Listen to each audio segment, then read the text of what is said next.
When talking about Sega's arcade fortunes in the mid-80s, the importance of the Sega Development Division No. 2, headed up by Yu Suzuki, can't be overstated.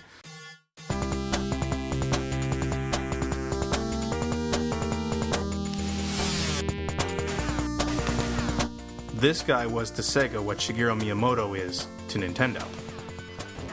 Pick a big superscalar 3D Sega arcade game from the 80s and this team was probably involved. Space Harrier, Hang On, Outrun, Afterburner, Power Drift, the list goes on and on. So it's not surprising that most of their titles eventually made their way to the Mega Drive, not to mention the PC Engine and the Famicom.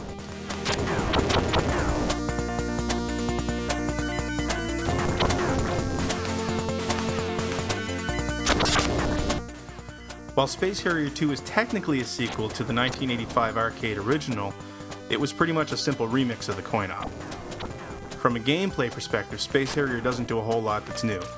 Shooters have been around forever at this point, but this sort of into-the-screen 3D shooter was pretty rare back in the day. In that way, this was the perfect launch title to show off Sega's new 16-bit machine.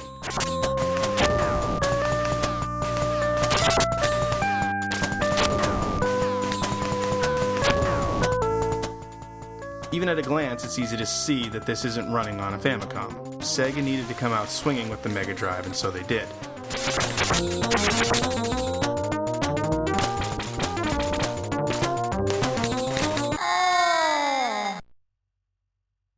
Get ready.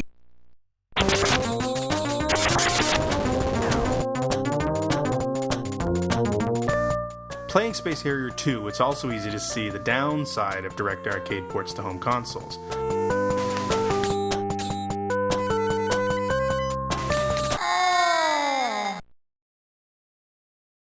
Get ready.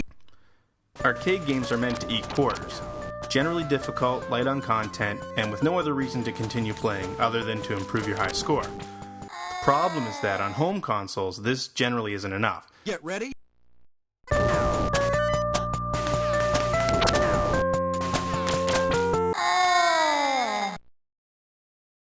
Get ready. Extreme difficulty is more annoying than challenging when you're not paying for every continue. And when the high score table is limited only to those who have access to your console and your cartridge, the pride factor of the highest score on the table is pretty much gone.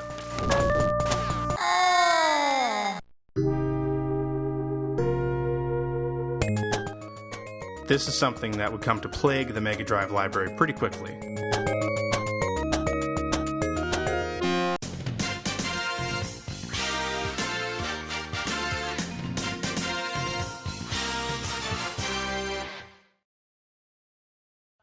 Secrets, if you really look at yourself, you would be speechless.